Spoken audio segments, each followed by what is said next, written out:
Bienvenue dans Magister, le regard, un podcast d'entretien avec des artistes et des acteurs culturels. Ici, on prend le temps d'écouter les parcours, la création et le regard porté sur le monde. Bonne écoute. Bonjour et bienvenue. Aujourd'hui dans le regard, nous recevons Mila Rose, une artiste dont l'univers repose sur l'émotion, la sensibilité et une écriture personnelle. Avec elle, nous allons explorer comment se construit une identité artistique. Aujourd'hui, entre authenticité, image et visibilité. Bonjour Mila. Bonjour. Comment tu vas? Ça va, soleil, il fait beau, on est dehors. On voit ça. Comment tu te sens ce matin? Je me sens un peu fatiguée. Parce que je suis sortie hier et j'ai travaillé, donc un peu fatiguée. Je pense que ça peut aussi s'entendre au niveau de ma voix. C'est pas trop la forme en ce moment, mais le devoir nous appelle et il faut répondre présent. Déjà, c'est avec beaucoup de plaisir que je te reçois aujourd'hui. Merci pour ta disponibilité déjà. On sait à quel point c'est pas évident. Et moi de même. Voilà, on prendra un petit moment pour échanger au cours de cette discussion, en travers différentes questions que je vais te poser et qu'on verra jusqu'où la conversation va nous mener. La première question, c'est à quel moment as-tu compris que la musique allait devenir plus qu'une passion? En fait, moi, j'ai chanté vraiment depuis toute petite. Dans la douche, j'ai commencé à chanter, je pense. Je pense que vraiment, c'est un petit moment, parce que je me suis vraiment égarée, moi, dans la musique. J'ai commencé par la variété. Je dirais, il y a 4-5 ans, vraiment, j'ai switch. J'ai voulu changer quand j'ai voulu vraiment beaucoup des projets avec des bonnes équipes, surtout les gens avec qui je travaillais, qui m'ont vraiment montré qui j'étais au final. Je dirais à partir du moment où j'ai voulu faire de bain et Qu'est-ce qui t'a donné le déclic de partager ta musique publique? Les gens. Je dirais les gens à force de voir un petit peu, de raconter un petit peu mes anecdotes. Ils me disent, mais pourquoi tu ne le fais pas? Pourquoi tu ne fais pas aux gens au monde qui tu es? Oui, en fait, c'est logique. C'est pas pourquoi j'avais fait ça avant. Je pense que c'est des gens. Au début, tu cherchais à créer ou déjà à être entendu? Tout simplement à être entendu. Parce qu'à côté de mon projet, j'ai un bon métier, c'est être chanteuse dans les établissements. Donc, j'ai d'abord chanté les chansons des autres avant de chanter les miennes. Et est-ce qu'aujourd'hui, tu vis de ta musique ou tu as un autre métier à côté? J'ai un autre métier à côté. Enfin, je vis de la musique, mais c'est mon métier. Donc, mes projets, c'est vraiment un bonus pour moi. Le but, ce serait d'en vivre. Mais à côté, je suis vraiment chanteuse dans la restauration festive, je suis dans le restaurant, c'est un peu de toute live. Donc, je gagne ma vie pour le moment comme ça. Quel a été le premier moment où tu as senti que ton projet prenait une vraie direction? Quand j'ai commencé à faire le projet, ça fait 2 ans, je crois. Ça fait 2 ans que je suis sur la nouvelle direction artistique de mon projet qui est beaucoup plus assumée. Je pense que c'est quand j'ai commencé à faire mon cadeau, par exemple. C'était le premier son vraiment urbain. Et c'est là que j'ai commencé à rajouter de l'autotune dans la musique. Donc je dirais vraiment là où je me suis trouvée artistiquement et visuellement, dangereuse, il y a 2 ans. C'est effectivement cadeau. Donc ça fait 2 ans que tu t'es pleinement lancée à 100%. J'avais d'autres projets avant. Je pense que ça me convenait beaucoup mieux. Dans lequel je pense que je suis alignée avec qui je suis. Est-ce qu'il y a eu une période de doute dans ton parcours?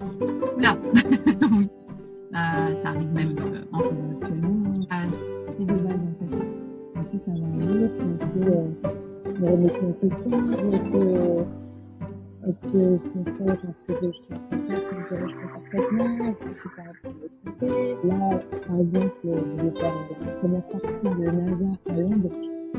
Ça va se passer au Coco. Et je suis là à me dire, bon, est-ce que je vais vraiment tout déchirer? Est-ce que je vais écouter le thème? Est-ce que je vais louper? Est-ce que surtout les artistes se mettent éternellement en question. Donc je dirais au quotidien. Parce que faire quand même la première partie d'un artiste comme NASA, ça veut quand même dire beaucoup de choses pour toi. C'est gros.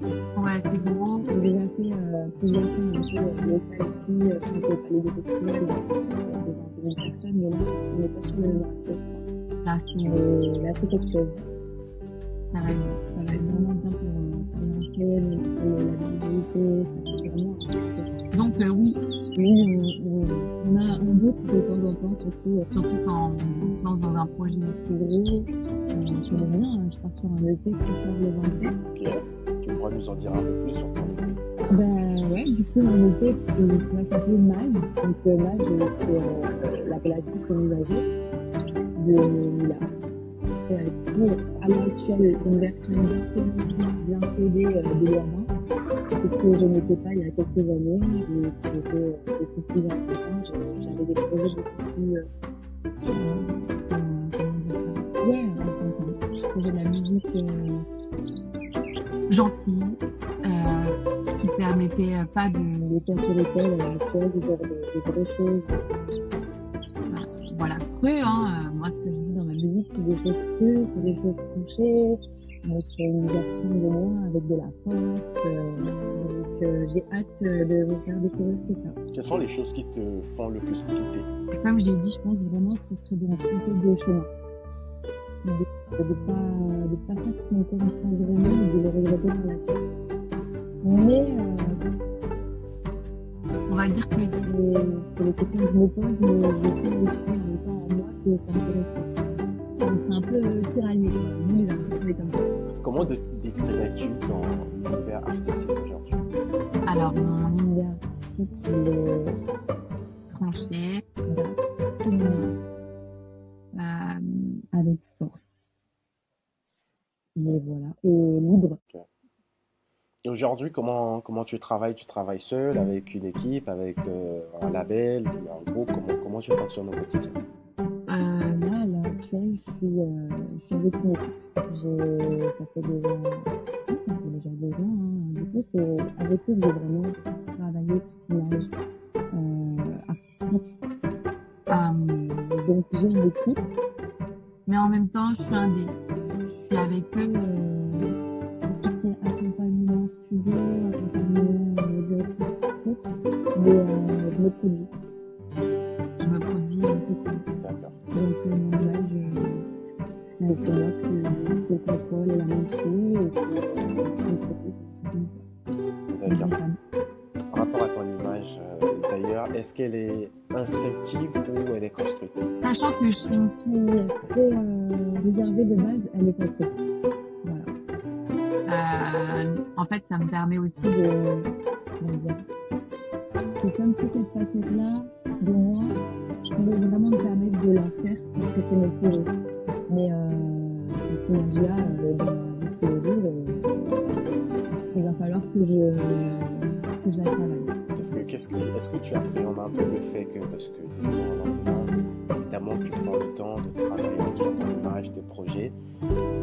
Je te le souhaite en tout cas demain de réussir dans ce que tu fais, artistiquement parlant. Et demain, tu deviens fame.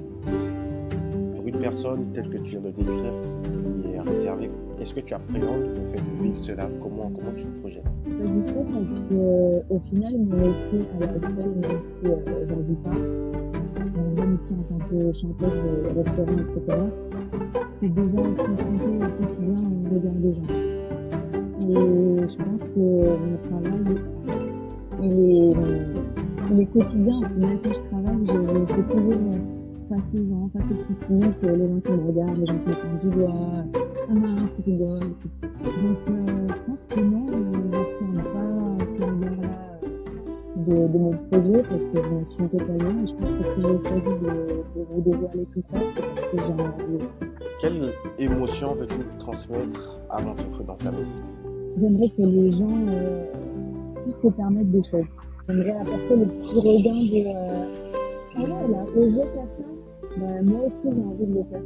Parce que j'en ai envie. Donc, j'aimerais véhiculer ça dans ma musique un peu. Elle a osé dire ça. Ah ouais, ok, moi aussi, j'ai peut-être envie de faire des choses pour toi. Peut-être des choses, peut-être envie de faire. Enfin, j'ai envie de véhiculer ça. À qui tu t'adresses en premier dans ta musique? Sincèrement, aux meufs, je pense. Parce que je parle des mecs. Mais je parle aussi aux mecs, hein. Voilà, je leur montre un petit peu que les femmes, on peut dire ce qu'on a envie, on a le droit surtout.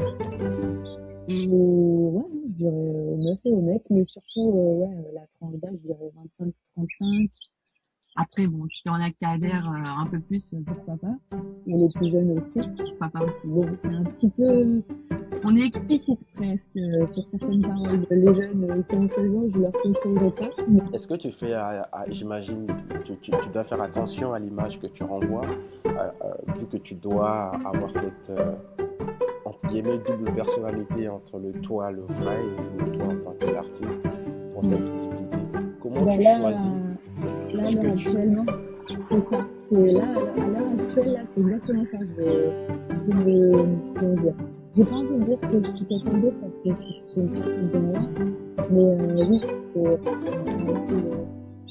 comme je dis, beaucoup plus jeune, je pouvais renvoyer une image très enfantine et très à rigoler tout le temps, à s'esclaffer pour rien. Et là, ça va être totalement une autre façon de réfléchir et vraiment une autre image parce que mon projet n'est pas du tout rigolo, mais sur quelque chose de différent et très tranché. Donc je ne vois pas esclaffer le monde au bout de 30 secondes de conversation, mais l'essence même, elle pourra pas bouger. Je pourrais pas le transformer. Y a-t-il des choses que tu refuses de montrer publiquement ou de partager? Enfin, ma humilité, quoi. Je pense qu'il y a des trucs que je pourrais pas montrer. Donc déjà que j'ai fait beaucoup, vous verrez dans mon petite Linda, pour moi c'est vraiment un gros défi de dévoiler autant sur mon image. Voilà, on voit mon corps, on voit des parties de mon corps sans être nu totalement. Mais pour moi c'était déjà un gros pas envers ma communauté. Je pense que je m'attendais pas à ça.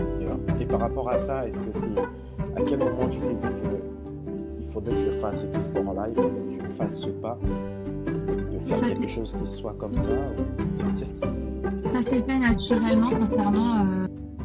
On m'a même pas posé la question. Je l'ai fait naturellement parce que dans mes textes, je suis allée dans la logique de ce que je voulais dire. Donc je me suis dit, si je le fais, il faut que je le fasse à fond et je vais pas d'autre choix que de le faire à fond. Je ne vois pas faire les choses à moitié et pas que ce soit vraiment assumé. Donc ça s'est fait naturellement et voilà. Il y a eu, pour tes proches, ils étaient surpris, étonnés, ils s'attendaient à ça. Comment ils ont réagi? Ouais, franchement, ouais, parce que ma famille me connaît vraiment. La petite Mila qui chante dans les restaurants, qui chante avec le groupe Marie Jolie et les Intu Lovely. Donc, ça fait un petit peu mon papa, je comprends pas. Et même, il est obligé d'adhérer, mais c'est vrai que je pense que c'est pas du tout facile de les. Il est très parcelle, assez on s'est trouvé un petit peu quel style de musique c'est, mais c'est pas du tout urbain, mais il me soutient quand même. J'ai de la chance d'avoir des parents qui sont là. Qu'est-ce qu'ils te disent par rapport au style de musique que tu fais? Ils comprennent pas. Pour eux, c'est quelque chose de différent. Ils entendent, ils regardent, ils me soutiennent. Quand ça plaît, alors nous, À quel moment as-tu commencé à réfléchir à la visibilité de ton projet? Je dirais là, il y a 6 mois. Il y a 6 mois, quand on a commencé à avoir les ébauches des premiers titres de l'EP, on a commencé à se dire, ben là, on a vu sur l'évolution du projet, de tout le monde. On a vraiment, nous, notre travail aussi, c'est de venir. On a beaucoup travaillé, on s'est fait des studios Là, on s'est dit, bon, on va pas faire rien quand même. Il va falloir mettre la charge avant les deux. Moi, il va falloir qu'au niveau des réseaux, mettre tout, et pas à 30%, il faut aller à 100%. TikTok, Insta, va falloir y aller, surtout TikTok. Et là, je suis en plein dedans, je vous avoue que c'est pas facile. De parler à son téléphone, etc. Mais il faut y aller, prendre des vidéos. Là, je suis allée sur ma chaîne, prendre des vidéos. Celle-là, je sais pas si tu vois ce que c'est la place centrale de Nice. En plein milieu des gens, comme ça, au moins, j'ai pas le choix. Et c'est un bon travail au final de regarder les gens, parce que je suis obligée de voir. Donc, j'avais pas d'autre choix que de chanter ma musique et je me suis dit, on doit tout N'hésitez pas à aller me suivre sur TikTok et surtout à aller écouter la musique parce que ça arrive bientôt le 27 mars. En parlant des réseaux sociaux, quel rôle joue-t-il dans ta carrière? Majeur parce que je trouve que c'est la base qu'on va avoir un petit peu de la vie. Mais c'est ça qui va me propulser, je pense. J'ai l'impression aussi, parce que je suis très connectée à tout ça, j'ai l'impression que c'est ça qui va me relancer. Est-ce que tu analyses tes datas au niveau des réseaux sociaux ou tu restes intuitif? Bien sûr, là encore, juste avant de commencer l'interview, j'étais sur un petit référentiel, je regardais un petit peu Maxime, si ça avait un peu bougé. Tous les 2 jours, je fais un petit check. Déjà par curiosité, mais surtout pour un peu m'adapter par rapport à mon contenu. C'est la musique que je fais quand même.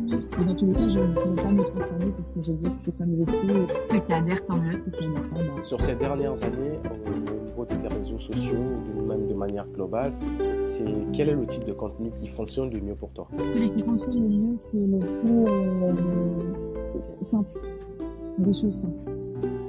C'est quand je fais des choses qui tracent droite, parce que moi je suis très compliquée, je me complique la vie au quotidien et heureusement que j'ai une bonne équipe pour me cadrer, justement pour me dire de rester simple. Je me complique trop la vie et merci qu'ils sont là, merci heureusement qu'ils sont là parce qu'ils me drivent un petit peu et c'est grâce à eux que je peux pouvoir y arriver. Est-ce que tu me donnes un exemple d'un dernier truc simple que tu as fait? Là comme ça, j'ai des vidéos sur Insta qui me fait pas mal de vues et par exemple répondre à un hater sur les réseaux, les gens tout de suite restent impassibles, machin, ou j'en sais rien, je sais pas. Il y a un truc un peu curieux de la part des gens.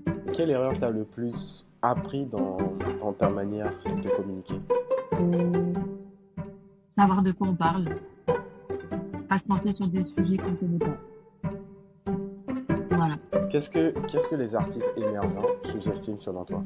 Ouais. Je croyais que pour la majorité, ils étaient sur les réseaux sociaux. Je trouve qu'ils sous-estiment. Moi, je pense qu'il y en a qui sous-estiment ça parce que j'ai été dans ce catégorie il y a quelques années, en me disant que c'était secondaire et que c'était pas majoritaire. Et je le vois autour de moi puisque je travaille beaucoup avec les artistes, des collègues de travail, des chanteurs, etc. qui ont des projets. Sincèrement, je pense qu'ils sous-estiment la force de frappe des réseaux sociaux. Et pour prendre ton cas, au moment où tu sous-estimais les réseaux sociaux, tu mettais ton énergie dans quoi à ce moment-là? Dans les streams, alors que sincèrement, ils viennent pas tout seuls. C'est en parlant de ton projet, c'est en faisant des TikTok. Au quotidien, à l'heure actuelle, on a la chance d'avoir une visibilité par rapport à quelques années où on se battre pour pouvoir passer à la télé. Je pense qu'il y en a qui se rendent pas compte à quel point on a la chance de pouvoir s'exprimer et comment ça peut aller vite. Que moi, ce que j'ai à dire à tous ces artistes, c'est de continuer. J'ai pas encore percé sur les réseaux, mais je pense que là, on peut complètement relâcher. J'aurais aimé entendre ça il y a quelques années. Et alors, si tu devais recommencer aujourd'hui ton projet, qu'est-ce que tu ferais différemment? De toute façon, je pense que tous les artistes vont dire ça, mais j'irais cash dans tout ce faire. Parce que ça a été une recherche, forcément, mais bon, ça fait partie du process, parce qu'on a aussi fait un projet longtemps. Mais j'ai mis du temps à me trouver, même vocalement, avoir une identité vocale. Je pense que je l'aurais caché dans ce que je sais faire de mieux et l'identité que j'ai trouvée à l'heure. Quelle place la musique occupe-t-elle dans ta vie personnelle? C'est la principale. Voilà. Je vis avec la musique, au quotidien je fais de la musique, à la maison je fais de la musique, mon métier c'est de la musique. Voilà. T'as pas un peu peur d'avoir une overdose de la musique sur des dentaires ou prochainement? Je vais dire un truc, mais ça fait 10 ans que je suis là-dedans au final. Sans parler de projet, j'ai toujours été là-dedans, mais je ne me suis jamais lancée parce que moi, ça me fait pas peur. Je te dis ça, mais moi-même, je suis presque pareil. Je suis tout le temps noyé dans de la musique. J'aime trop la musique. Au quotidien, voilà. Quelle place aujourd'hui tu accorderais à toute personne ou toute équipe qui voudrait collaborer avec toi? Et bien, avec plaisir, tout discute, comment dire, tout se collabore, entre guillemets. Moi, je suis friande d'avoir des collaborations avec des artistes, avec d'autres équipes, avec d'autres beatmakers. Bien sûr, j'ai toujours mon petit noyau. Ce sera toujours eux qui auront la priorité parce que pour moi, c'est eux qui m'ont donné comment dire, qui m'ont aidé, qui étaient là à un moment où j'étais en pleine recherche de mon identité, etc. Et c'est eux qui m'ont drivé, quoi. Mais oui, avec plaisir. Eux non plus ne sont pas réfractaires à travailler avec d'autres personnes, donc c'est trop cool. Alors, en tout cas, merci beaucoup pour cet échange, Mila. Vous pouvez retrouver Mila sur les réseaux sociaux, sur Instagram, TikTok, YouTube et surtout aller streamer ses projets sur les plateformes de musique, Legal, Apple, etc. Et une fois de plus, merci Mila pour cet échange. Merci pour cet échange, pour ta disponibilité, pour ta bienveillance aussi. C'était chouette d'échanger avec toi pendant ces quelques minutes. Donc, l'épisode est en intégralité sur YouTube et sur toutes les plateformes de podcast que vous connaissez. Surtout, n'hésitez pas à soutenir les artistes autour de vous, c'est très important. Un petit stream, un petit mot, un petit like, un petit bref, vous connaissez. Il ne s'agit pas encore d'argent, mais au moins de soutenir, donner de la force, de la visibilité aux artistes autour de vous, possibilité soit-il, surtout continuez de les soutenir. C'était Magistère.